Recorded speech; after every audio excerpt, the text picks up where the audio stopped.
What's going on, everybody, and welcome to the Payton Collier podcast. Next up, I have my first episode with multiple guests, JD, Chaz, and Treyson Stafford, the Triplet brothers and country music trio from Jonesboro in my home state of Arkansas. Their career has recently taken off since their Grand Ole Opry debut opening for Josh Turner. Never straying from their humble roots, honest tunes, and true Southern harmonies, putting their faith in a grassroots and independent approach to the music industry, I hope you enjoyed this conversation with Trip. The one and only band Trip. Triplet brothers from Jonesboro, Arkansas. We got Treyson, JD, and Chaz here with us today. I said everybody's name right? You guys have had a huge year. Things are really changing for you, huh? It's been something else. Especially this past 2 or 3 months, these last 2 or 3 months have just been, we never expected any of some of the things that have happened over the past couple months to happen for us. So it's been great. Where were you guys at in your, and we'll kind of get into the weeds of the early days, but where were you guys at in your musical journey as a unit by the time you moved to Nashville?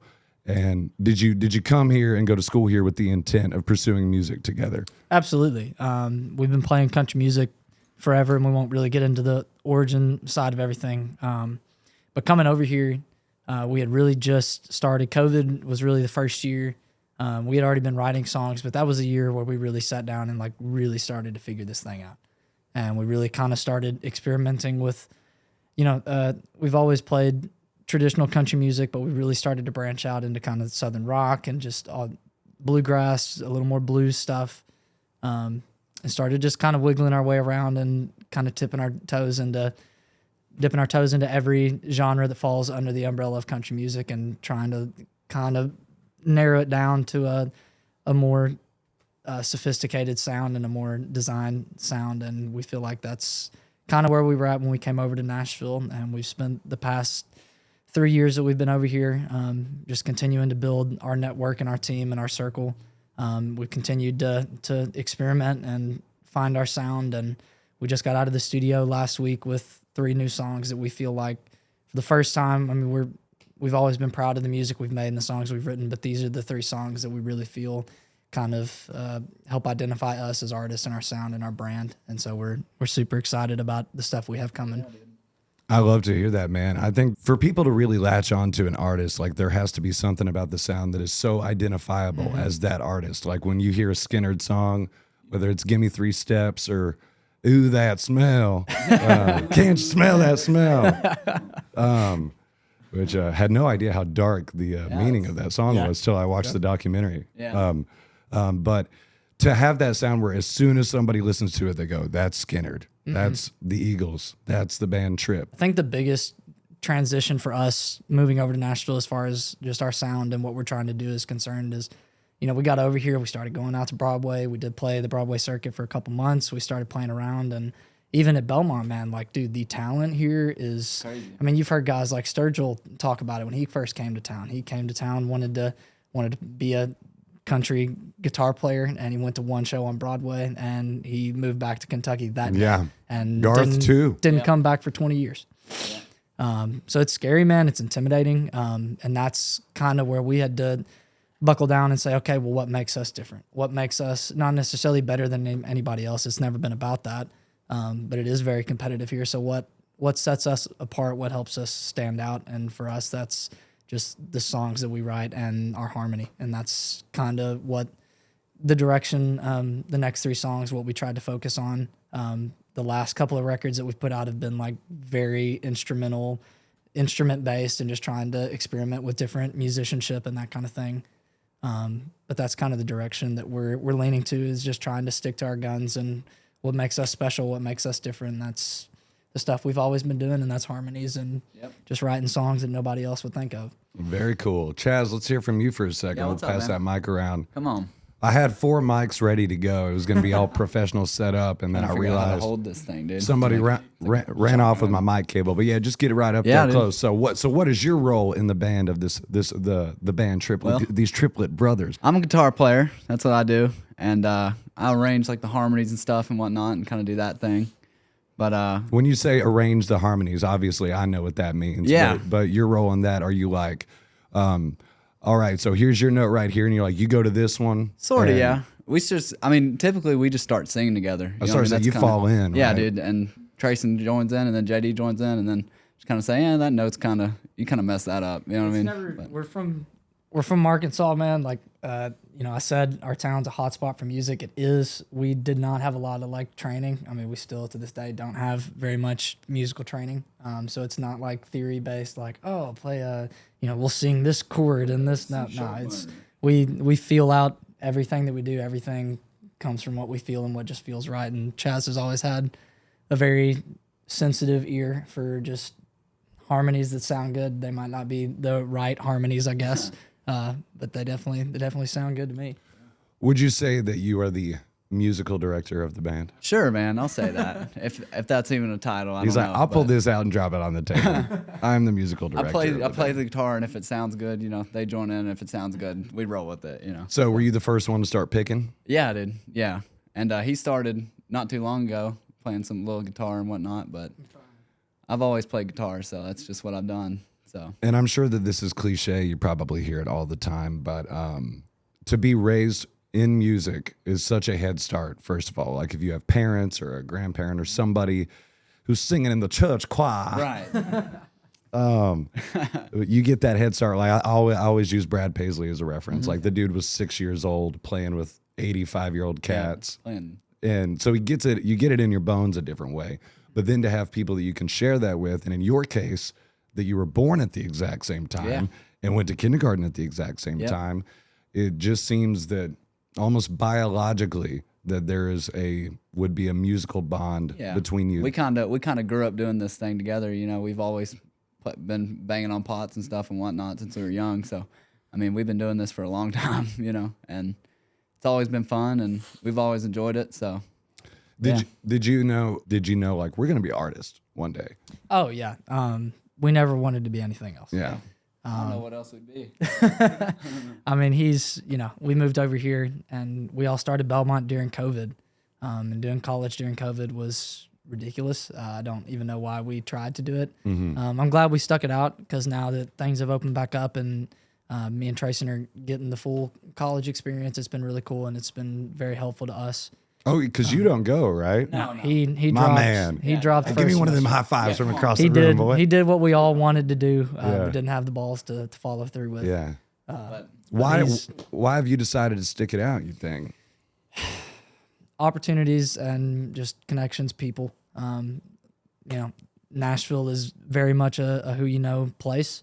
And Belmont is just an absolute, what's the word I'm looking for? Just cesspool? Just cesspool. Sure. Cesspool, whatever you Cesspool is kind of the negative way, I think. What's the other one? Oh, I know what you were thinking. Melting pot. Melting pot. Yeah, that's the PG version of what you were trying to say. I will edit out cesspool. but you, Chaz, you just couldn't do school, huh? No, man.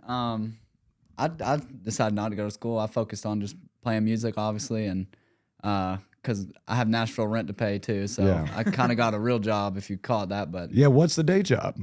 So day job is I build guitars for Gibson. That's what I do, and I work for Gibson, and I really enjoy it. I'm a guitar player at heart, so but that's what I do. I get up at 5 a.m. every morning, build guitars all day, and then go home about 1:30 and play music for the rest of the night. So it works out, man. And I just think if you've got your priorities straight, if you're a guitar player and you get to build guitars all day every day and play guitar for a living, yeah, dude.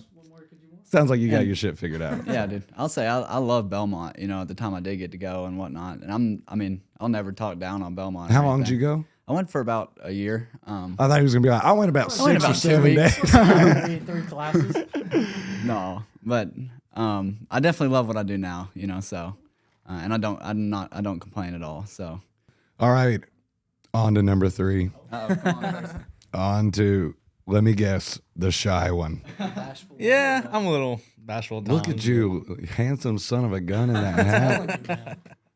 These boys walk in. I had my ball cap on, ready for a casual conversation. These guys tried to out cowboy me. I had to go digging in the closet for my Cody James. What's up, Treyson? Nothing much. How you doing, man? I'm here. So What? I'm doing pretty good. You find out that you've been scheduled by the manager to be on this podcast. Treyson, what is your first thought, dude? I'm into like television ministry and stuff. So I've seen like a lot of like pastors and I've seen like, we did a Fender contest with and we did a podcast with Ari Herstand. So I've seen some of his podcast, and yeah, I've always wanted to be on podcasts. So really? Every chance I get, it's kind of. So that leads me to believe that you would be thrilled at this opportunity. Well, I'd say be in a podcast. I don't really know about doing a podcast, but Being on the phone. Okay, I know it's a little premature. We're not that far into the interview, but how would you feel about accepting the role as my permanent co-host? Oh my God. The Andy Richter to my Conan. Well, the Paul to my Letterman. The Guillermo. Yeah. Whichever one Guillermo's on. I'll go with the red carpet and say hello to all the celebrities and stuff for you. Your role in the band, you are the bass player, correct? Yes, sir. And in the realm of harmony, which part do you usually take? Do you guys kind of squeeze in the same parts every time? Yeah. Eagle If style? you couldn't tell by hearing him talk, Yeah. definitely not hitting those notes high. I do the low harmonies. So You hear that, folks? He does the low harmonies. He grabs those lower thirds. Sometimes he sneaks down to a lower fifth. Treyson doesn't care. Maybe, just maybe. All right, let's give it back to JD. He's getting mic hungry. He's got that. Oh, dude. He's got that front man. I'm fiending for it. He's dude. Well, like you're like the Don Henley of the new American South. The Goodwill Don Henley. The Goodwill Don Henley, playing drums, singing, fronting the band. Mr. JD Stafford. Something like that, everybody. man. The mic has made it all the way back to you. Let's talk about some of the recent developments that you guys have had happen. I think I was telling you earlier, I'd like seen you guys had a sponsored video or something on Instagram during COVID. And I was like, who are these handsome young boys from my home state of Arkansas? I don't know why I'm speaking like I'm from Alabama. Because we know damn well Arkansas people more talk like this. I know he but, talk like this. He talk like this. But I was like, who are these boys from my home state of Arkansas? Picking and grinning and smiling, got that brothers harmony. And so I've kind of kept up with y'all through the grapevine a bit. And then recently I saw on your social media, one, you were just pumping out great tune after great tune, just sitting in the living room, singing it. No Pro Tools. No auto-tune. We ain't got no ring light. We ain't doing. Yeah, you don't got no doing TikTok light. So I'm seeing you guys post these songs. I'm going, wow, these boys really got it going on. And you have, did you enter a contest? How did this go down? You got to play 2 shows opening for Josh Turner. Yeah, sir. Mr. Josh Turner. And baby like them doors and turning.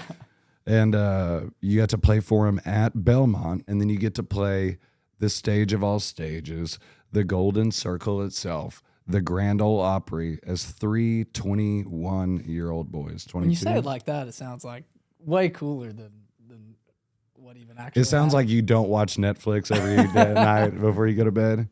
But it's huge. I mean, obviously I haven't done anything like that, and most people that choose this career endeavor never get to do anything like that. So it's got to be a rewarding sign, like we're doing something right, we're on the right path. So JD, tell me how it felt to fall into this opportunity with Josh Turner, meet him, and get to play these shows. We can vividly remember when we first started doing this. Every gig we ever played was fun for us. It's all we ever wanted to do. And we were in way over our heads with this Opry opportunity, man. Never expected anything like that to happen. For it to happen at Belmont, there's a lot of, especially in Nashville, there's a lot of mixed feelings about Belmont. There's a lot of kind of stereotypes and stigmas that surround Belmont. What I will say is, undoubtedly, doesn't matter what kind of people are over there. It doesn't matter. Some of the most talented musicians, band, artists in Nashville are at that school. Yep. And when we heard about that contest, we immediately applied for it, submitted a super grainy, shitty TikTok video for it, and kind of just turned our heads and looked the other way and that was the end of it, So were you chosen like you were selected, or was it like a random thing? There were, a couple hundred submissions, and Josh and his team personally took the time to go through all of them, and they ended up choosing us off of our grainy TikTok video. And got to open for him at the Fisher Center at Beaumont, which was super cool. If you've never been to the Fisher Center, it's like I don't even know. Too many zeros in that number for me to even say what number it is.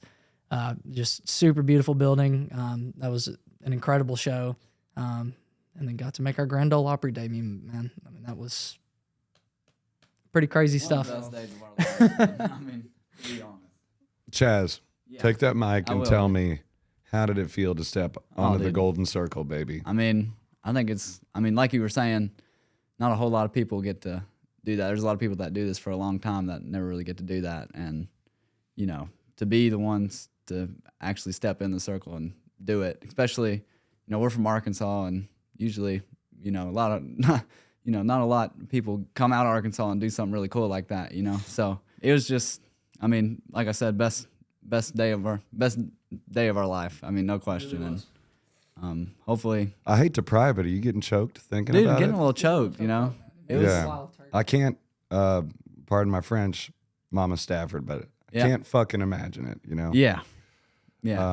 So you should be, and you boys should be proud of yourselves. And I'm so proud to know you as my hopefully little brothers from Arkansas. Yeah, dude. Now, and to know that you guys have got to do that, but just to know that you did it the right way. I love to see that Josh's people look through, and hopefully he looked through, and they goes, okay, these are boys that are not playing any games. They're just giving us the raw, rare Arkansas boys playing country music.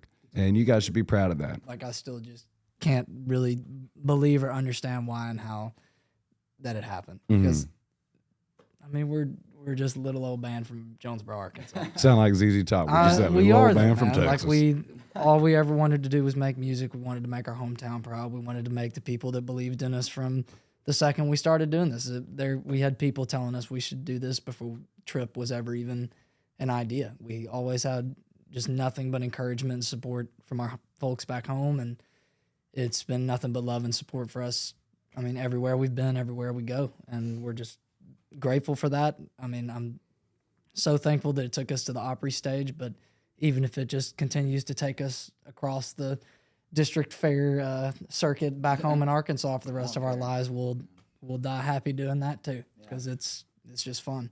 I love to hear it, man. I've obviously yet to meet either of your parents, but clearly they instilled some values that carry forth virtue, and I hope to consider myself a man of principle. There's probably some women out there who would disagree with that statement.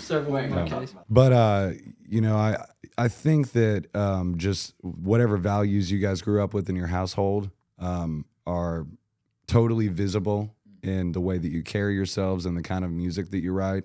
And I think that level of small town humility is probably what helps you stand out for people like Josh Turner, who can smell that shit because they've been around all the horse shit for 20, 30 years. And Josh has always kept it real. Yeah, he's always been country. The most genuine artist that we've met up until this point. And really, as far as all the baritone guys, like just the warmth of his voice, like how he can do that. I always say, you know, I can hit some pretty low notes, but as I start singing higher, you know, you can just hear my throat closing. Like I ain't no tenor. His range is ridiculous. And he can sing tenor notes, but it still sounds like a bass singer. He doesn't sound like he's straining. Yeah. So I don't know how he does it. Yeah, I love him as a vocalist. Yeah. So I had this Uber driver one time who used to be a greeter at the Grand Ole Opry. Oh, yeah. And I was like, you know, tell me about some of the stars. He's like, I did not know most of their names.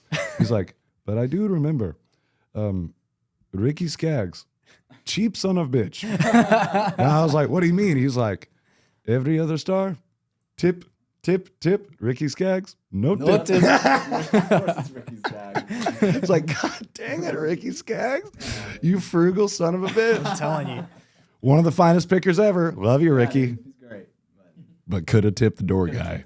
I'll say it. Here's a fun question for you. Do you guys get like some kind of Jonas Brothers type female, like do like 14-year-old girls or like the Beatles, like, oh my God, the band trip. Oh my God. Depends on where we are. I know, JD, I know that. I use that line first so people can't label us, Yeah. I come out of the gate and say that we're the Hillbilly Jonas Brothers. Yeah. Yeah, you gotta go into it. That's like what Nickelback has done. Oh, you gotta accept any kind of label or anything somebody could put on you. You have to claim it before they can attach it to you. Mm-hmm. All press is good press, right? Exactly. So the band name is what I was asking you about. Mm-hmm. So obviously we can deduce how it came about. Right. But a specific story or why you decided on that. Trip started in 2017, in September of 2017, but we've been playing together our entire life, man.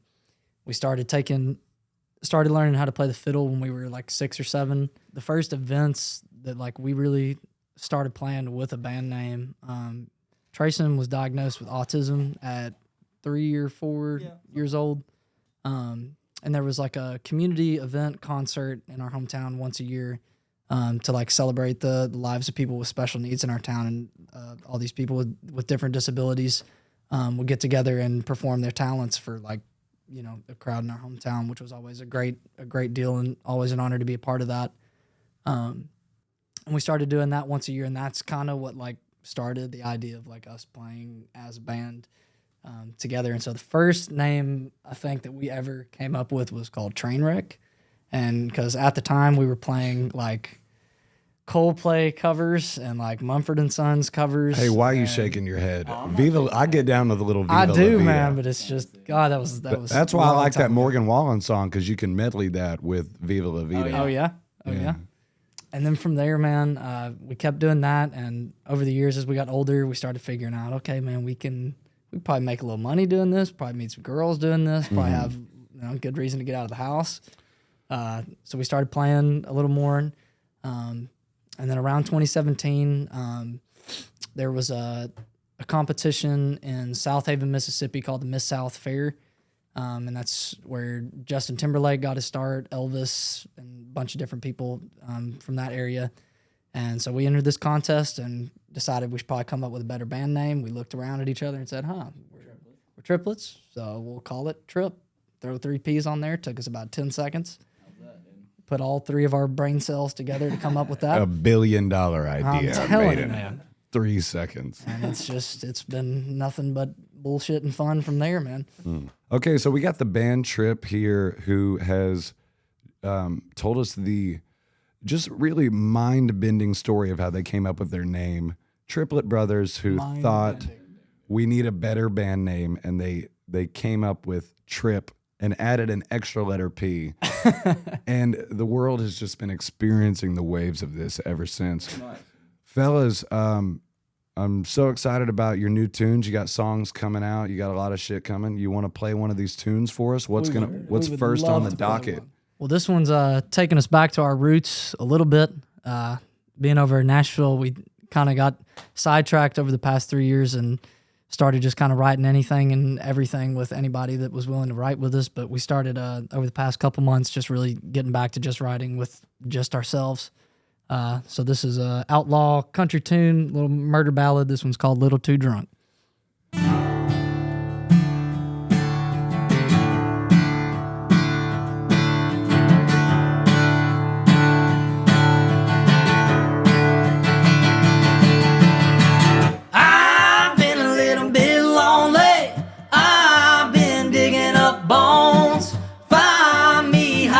Shadows, little too drunk and a little too stoned.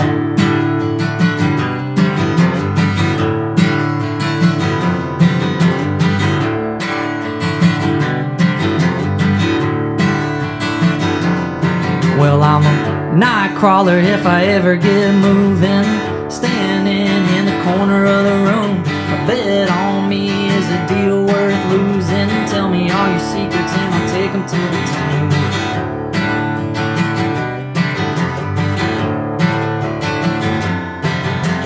44 Magnum tucked in my sleeve. Gonna make a man burn, gonna make a man bleed. Leaving in the evening when the moon hangs high. If you never leave a witness, don't need an alibi. I've been a little bit lonely. I've been digging up bones. Find me hiding in the shadows. Little too drunk and a little too stoned, yeah.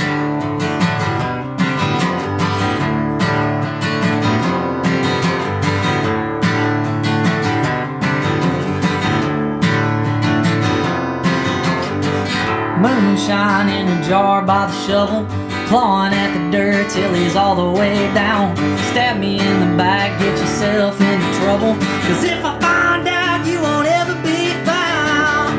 I've been a little bit lonely, I've been digging up bones. Find me hiding in the shadows, little too drunk and a little too stoned. I've been a little bit lonely, I've been digging up bones. Find me hiding in the shadows, little too drunk and a little too stoned, yeah.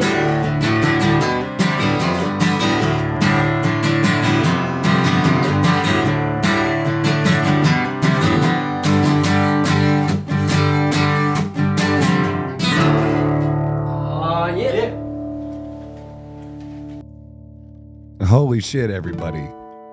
Little Too Drunk by the band Trip.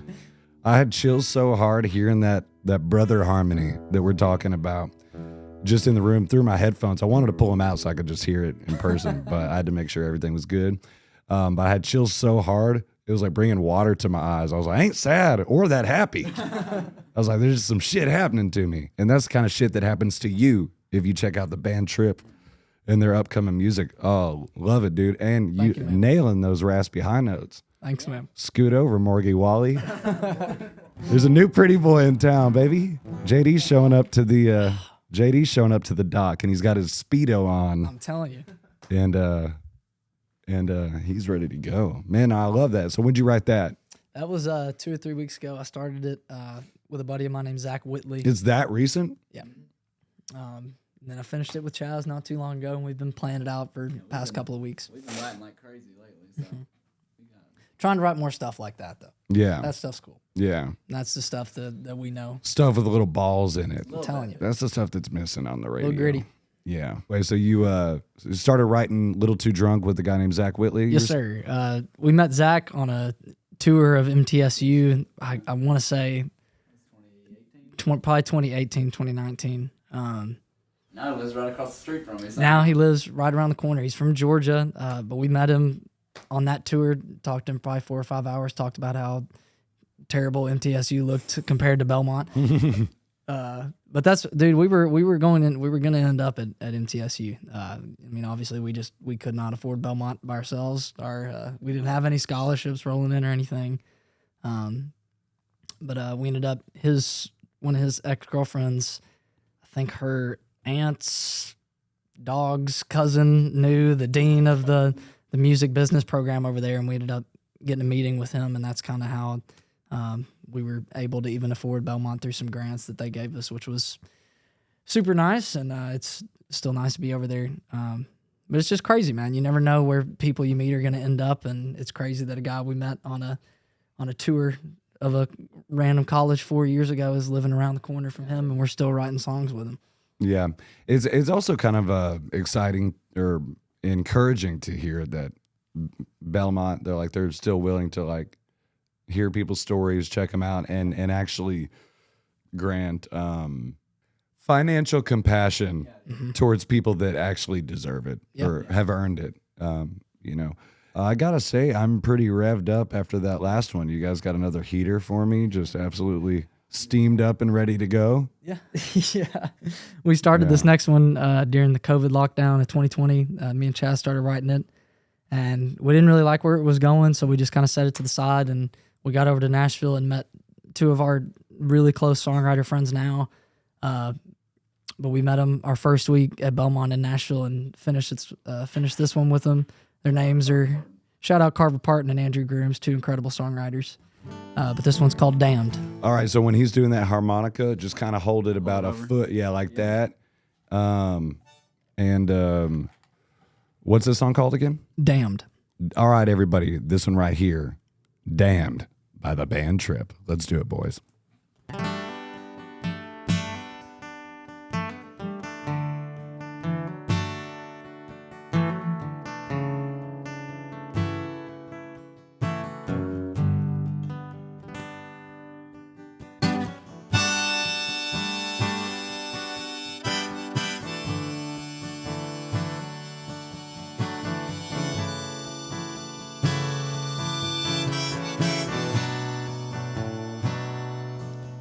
came running back, fiending with a wild desire, looking for something real that you could hold on to.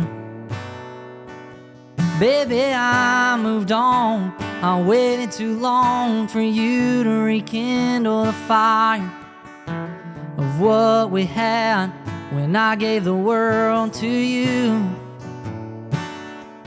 You don't know the pain of walking this road alone, trying to stay one step ahead of falling behind. But you're saying now you know where I'm coming from, and you wanna stay with me forever this time. Well, I'm damned if you stay, but I'm damned if you don't. And I'd be lying if I told you that this ain't what I want. My heart's one shot away from turning me into skin and bone. But I'll take the chance, 'cause I'd rather be down with you than on my own.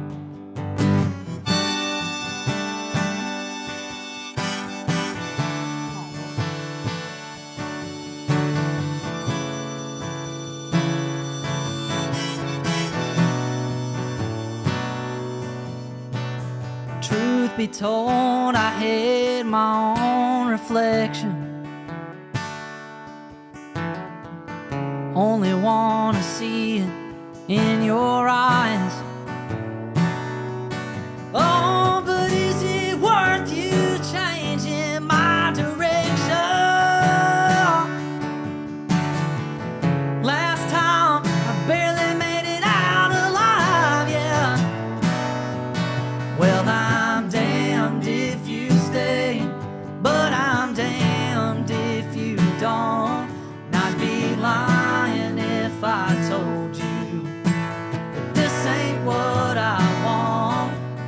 My heart's one shot away from turning me into skin and bone. But I'll take the chance, 'cause I'd rather be down with you than on my own.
Cool. Dear Lord, have mercy.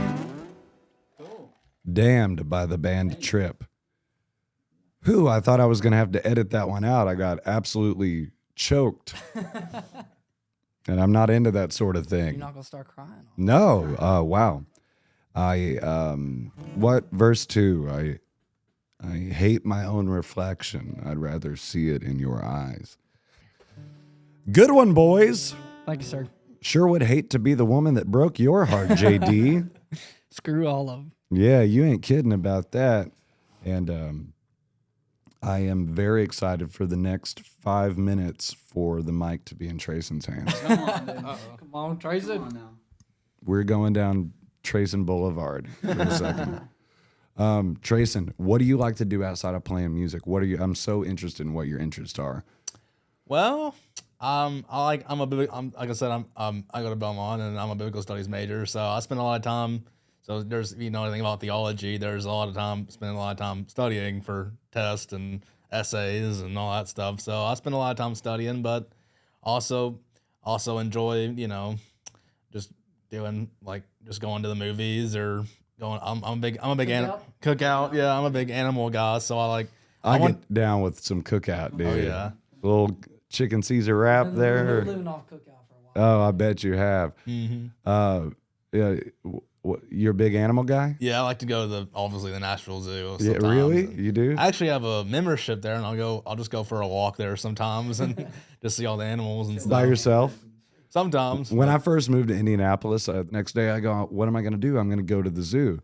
And at this point, I think I'm 22 years old, so I'm past that age range where talking to little kids is not weird. And so I was just by myself, and this tiger they have at the Indianapolis Zoo is notorious for pacing and being so crazy in the cage. And I remember I was watching the cage, I was like blown away by this tiger, and I looked over this kid beside me, I was like, this tiger is crazy, huh? And the mom came and grabbed the kid. It was like, get away from that scary guy. I was like, shit, I got too much facial hair now. I was like, I ain't in Arkansas anymore where you can just talk to strangers, So you ain't ever gotten in trouble for talking to kids at the zoo, have you, Treyson? No. Treyson's a very respectful person. Mm-hmm. And, in the South, we get a lot of shit over in Nashville for just calling people yes, sir, yes, ma'am. I'll be at the firehouse getting a meatball sub, and I, should say, how, you want chips? I'll say, yes, ma'am. Don't call me ma'am. I know woman. I'm like, okay, what do you want me to call you? What would you rather me say? It's so hard. I mean, all politics aside, it's so hard to just have any term of endearment to a stranger. You can't be nice to people anymore. It's offensive. Yeah, it is. It freaks people out. Treyson's the only person I've ever seen say yes, sir to a baby. Tell me the yes, sir baby story. We were at a gig somewhere, and I don't know, he bumped into a little kid, and this little baby turns around, and it's a baby, so he can't talk, so he just says some baby gibberish, and Treyson goes, sir. Treyson. You have so much respect for everyone that even babies are greeted with sirs and ma'ams. I don't really know what I was thinking at that time. I don't even know. I think I was just kind of, I think I might have bumped into him or something, and I was kind of like, whoa, and then I said, sir, and he said something. I don't know if he was mad or just wanting my autograph or something, but he said, I don't know. I would have loved if the baby would have just been like, that's right, you show respect when talking to me, boy. Yeah. But so you are invested in ministry and stuff. Are you interested in pursuing ministry outside of music? Yeah, I mean, one of two things, either one of two things, either if the band, if something happens, or just, think about music. It's a very, most of what I've read and watched and just seen around the business, it's a pretty flexible career. Once you get to a point where you can, I'm not gonna, most people don't even become ministers and stuff till later in life. So the band's just something I can do, and it's all, and like theirs, it's a dream of mine to be a touring band and do this. So I'm just wanting to take day at a time, Do you definitely could you see that as part of your journey? If the band goes somewhere that you would definitely like to use that to guide people to the light? Oh yeah, yeah. Especially we've sang a gospel tune or two, so Did y'all ever do worship music? We grew up singing in a Baptist church back home, and we were the praise band for our youth for a couple of years. So we've always loved doing that, and we've always let that translate into our music a little bit. Like he said, every once in a while we will pull out a gospel tune or something, but we've always, we are Christians, and wear a cross around my neck. I curse like a sailor, and we just played a murder ballad. You heard that. I really don't feel like our music defines our beliefs. I don't think it really should. I think Christianity, in my opinion, what I believe is it's all in how you treat people. And every show we play, everywhere we go, we try to make people feel seen and heard and understood and welcomed and included. And that's all we've ever tried to accomplish. And so, that's something that from his career translating into over to what we're doing now, that's something that's definitely present and correlates, I guess. I definitely think that most people that have a healthy relationship with their spirituality know that your relationship with God is between you and the man. Absolutely. You know, you and nobody whether else. it's, man upstairs or Buddha or whatever it is. And it's sad to see any kind of religious persecution. But I'll tell you, man, like I've traveled a lot over the last 10 years and been to all kinds of music festivals and met so many people in New York City and San Francisco and alike. And I really think the media and the Facebooks try to trick us into thinking we're all enemies, but 98% of people you meet are level-headed and respectful. Yeah. Mm-hmm. And even if you have different beliefs or a different sexuality or anything, most everybody is of at least in person, seems to be of an inclusive mentality. And I kind of hate that there's a stigma with country music of exclusion of people of different races or sexual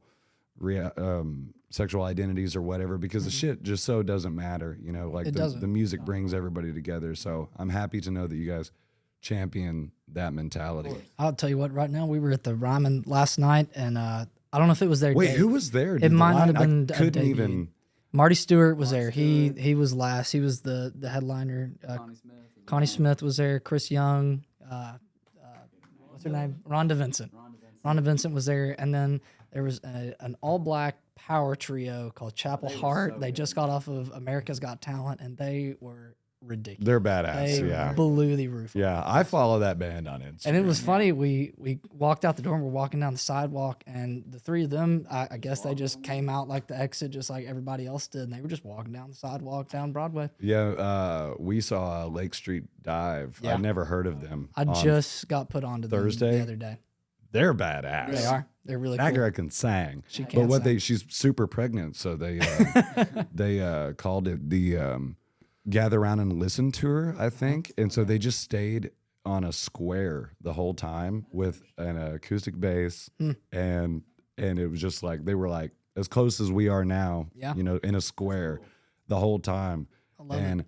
I'm not, I spend my every night of the last 10 years of my life in the honky tonk in the bar. So I'm not trying to go see live music or concert unless I love the artist. Yeah. Don't fall into the bars is what I'm saying. You hear that, Mama Stafford? Don't. I'm telling these boys not to fall in the bars. Yeah. Well, that's what just makes us so proud to be from where we're from, and why we're so appreciative of it is because we never had to be a cover band, because we were, and that was our choice for the first couple months we were doing it, because you have to be, especially if you're not writing your own songs. But once we did start writing our own songs, we were just adamant that we were going to play our music. If you're coming to see us, whether it's at a bar, whether it's at a festival, whether it's at the Grand Ole Opry, it's a trip show. That's just what it's going to be.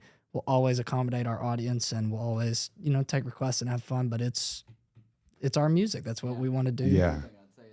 When we were a cover band, we weren't playing on Broadway. We were playing back home in Arkansas, so we could really get away with playing whatever covers we wanted to. It's not like we were having to play, Drink Up or whatever, like, Buy Me a Boat every 5 seconds, So. Yeah, you'll never hear me do that. Yeah, but I like being a cover band, but at the same time, it's a lot better being able to play your music, so. Do you guys think, I know it's kind of difficult to assess preemptively, but do you think you want to stay on the journey of independent artists, like paving your own way on the internet, or are you going to sign that fat contract when it falls on the desk?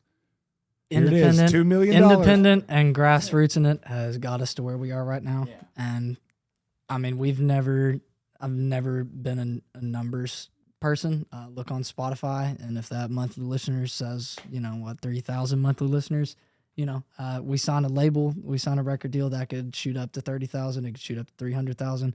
I don't care. Those 3,000 people are people that I know for a fact that we've met, they came to a show, we somehow impacted them, and if we put all 3,000 of those people in a room together, I'd know all of them by name. Yeah. And that's the kind of the relationship that we want with our fan base. You look at the guys that are probably going to end up having legacy careers like Zach Bryan, Tyler Childers, these guys that are not going to go away. Mm-hmm. That's what we're chasing. If you go the Dave Matthews route and you build it up from the ground up, those fans they'll follow you forever. Yeah. they'll follow you into the dark, Death Cab for Cutie style. Fellas, it's been a lot of fun hanging out with you. Sure enjoyed meeting you. Oh, and before, I want y'all to do another song, but I do want to say on March 11th of this year, you guys will be at the Monsters of Todd show. We are so hyped. Yeah, which is a charity benefit show that benefits musicians or families of musicians' lives affected by cancer. Sure. And I would love to use this opportunity to tell you and maybe anyone that follows you guys or maybe at this show what this is about, because it's just the craziest damn story in the world. But when I was in 8th or 9th grade at Cabot High School in Arkansas, my teacher's name was Ginger Mills. And she noticed that we were like kind of, we were all shopping at Hot Topic, like wearing our black shirts and studded belts and swoopy hair, trying to be cool. Yeah. And she kind of supported it. And she's like, my husband's in a band too. He's a really cool guy. Well, apparently he was in the military. He had like escorted Bill Clinton from the Air Force Base and stuff. But anyway, interestingly enough, this guy, Todd, her husband, created the idea for Taco Bell's Doritos Locos Tacos. No way. Over the course of 10 years, grassroots style, he photoshopped pictures on the internet, like Tom Brady throwing a football, but it would be a Dorito, or it'd be a taco shell, but in Photoshop, he'd make it orange. And so he built like 15,000 likes on this page over the course of 5 or 6 years. And gets a call from Taco Bell one day. Hey, we want to fly you out to talk about this Doritos idea. We've been cooking it up in the lab. So they fly Todd out to California to the Taco Bell headquarters. There's pictures of it and everything. If you ain't got pictures, you ain't got shit. Todd's got pictures. And got the evidence. And so they give him free Taco Bell for life. He's like, thank you for making my idea happen. I'm sure late night food menu boys like yourselves, we've all had our fair share of a Doritos Yes, sir. Locos Taco. Yes, sir. Thank you. And anyway, so he comes back, and I think, God, in the period of a year, maybe, he was diagnosed with stage 4 cancer, and began treatment, and it was an extremely rapid decline, and a devastating one at that. His buddies all rally, and they're like, we want to do something. We want to put a charity benefit show together. And we did, and that was 8 years ago. And I heard about it, and I was like, hey, we were her students. Can we be a part of it? We put a little cover band together. We were playing like Red Hot Chili Peppers and stuff. And we got up there and played, and I was involved in it for several years until I moved away. And then I got in touch with the guy, and his name is Jimmy. I don't know if you've talked to like the director of the event. Yes, we talked to Jimmy. He's a really nice guy. Yeah, he loves you guys. He's like sending me texts, and I'm like, dude, they're going to be on my podcast this week. But anyway, sorry for the long story, but just to say, that's awesome. That's the backstory of the Monsters of Todd thing and why we do it. And he was a guy that cared about music and cared about people and cared about some of the sentiments that you guys have expressed and we've talked about here today. So I'm very excited to be back there helping host that, and I'll be playing in some of the bands, and you guys will be honored to there. Continue that and to be a part of it, man. Yeah, I can't tell you how excited we are. It's going to be awesome. And I it's going to show a lot of new people and a lot of a larger new crowd in Central Arkansas. Sure. You know, some of your tunes. So I'm stoked that you guys are going to be there. Maybe, just maybe, that show can get us through the doors of Sticky's Rock and Roll Chicken Shack, man. I know exactly what you're talking about. And I would love to hear if you guys got another song. Maybe we can send it out on a song and then wrap this up. Yeah. Sure thing. What's this one called? This one is called Moving On. Me and Chaz wrote this one about a month ago. We debuted it on stage at the Fisher Center at Belmont when we opened for Josh, and people really liked it. So we started posting a couple covers of it or just videos of it on Instagram and stuff, and people continued to kind of reach out to us and let us know it was a great song and they liked it. So we recorded it, and we're going to put it out here pretty soon. Very cool. But we're really excited about this one. Again, this one's called Moving On.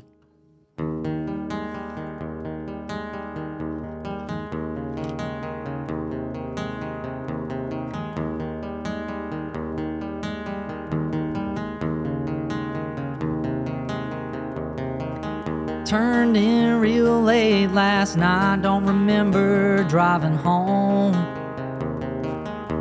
I stumbled through the front door and left the porch light on.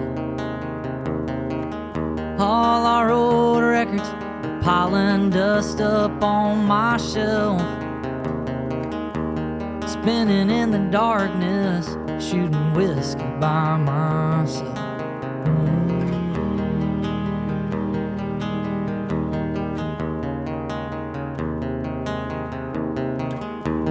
Flowers in the window have slowly turned to gray.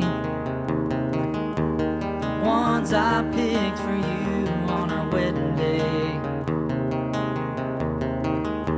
The frames up on the wall, hanging by a thread. Old faded memories that I should lay to rest.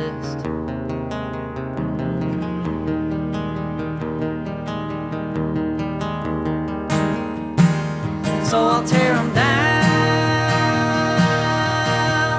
build a fire, put the papers in a pile and burn them to the ground. Take everything you left behind when you walked out in the middle of the night and you never came home. I'll never know how we could go from moving in to moving on.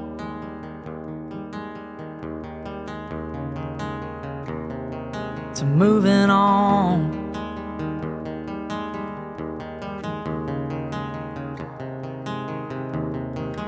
I used to wake up to the sunlight in your eyes. Now I spend my nights alone, and in the day I close the blinds. Strung out in the kitchen where I'd spin you across the floor, staring at the papers we signed, taped to that old fridge door.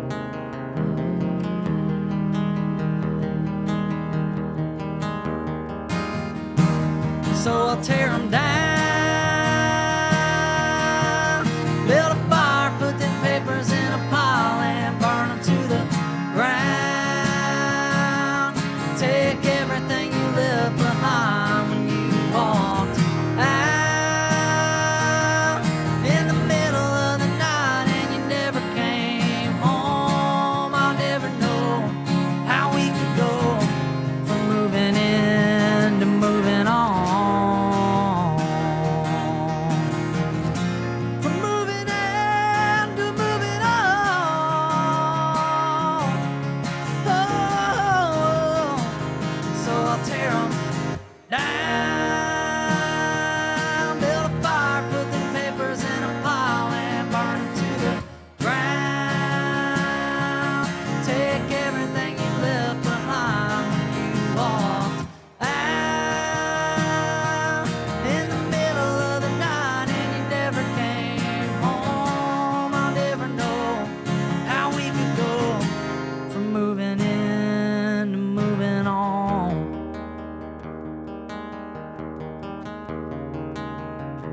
Yeah, we're moving on.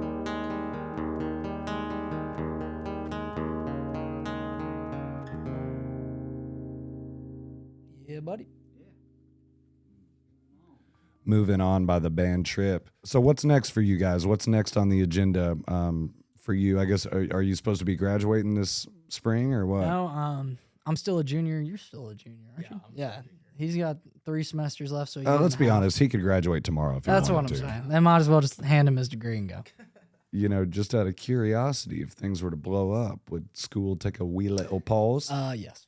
Immediately. I believe it would. I'm sure your family is supportive of that as well. Yeah. Oh, yeah. Well, I certainly think it's going to happen, and I think these simple conversations we had about staying true to the roots of country music and staying humble and writing the sound that's within your soul and not the one that they expect to be on the radio is the reason why I wholeheartedly believe at some point in the next years, country music is going to take the reins back for itself. And the steel guitar is going to come back, and the fiddle's going to come back. It already is. Thanks to guys like Sturgill and Tyler Childers and Cody Jinks, we're getting back to our roots, and we're starting to say, you know, screw you to the record labels and the hip hop beats. And I'm very confident that you guys will be a part of that movement in the right direction for this genre that we love and respect more than perhaps anything else, you know. Ladies and gentlemen, Treyson, JD, and Chaz Stafford, the band Trip. Treyson, any closing comments? Come on, Treyson. Just thank you for letting us be here. This has been an honor and just pleasure to just be a part of this. So thank you. Yes, sir. There you go. You're the only reason this band got the invite. You're the only reason. Chaz, closing comments. Dude, I'll just say the same thing Treyson did. Thank you for having us. It really is an honor to be on here. And it's been a good time. Thank you for the whiskey. So You absolutely got it, dude. my man. Thank There's you. a place where the beer flows like wine. That's my house, but with wild turkey. Yes, sir. Oh, it's And- been an honor and water. watching you and Chaz drink this wild turkey, and it's been an honor kissing Treyson's ass for the past hour. I'm telling you, this man I've is. loved every second. I'm looking forward to unraveling the mystery of this man in years to come. It's impossible. He is an impossible egg to crack. bring him on solo. JD, thanks for rallying the boys and being sir. here. It was sincerely a anytime. lot of fun. Ladies and gentlemen, keep up with the band Trip on Facebook, Instagram, TikTok, and watch them as they blow up. Ladies and gentlemen, the band Trip. We'll see you next time. Keep your chin up, brother, and keep your head held high. Never run from a man, no, not till the day you die.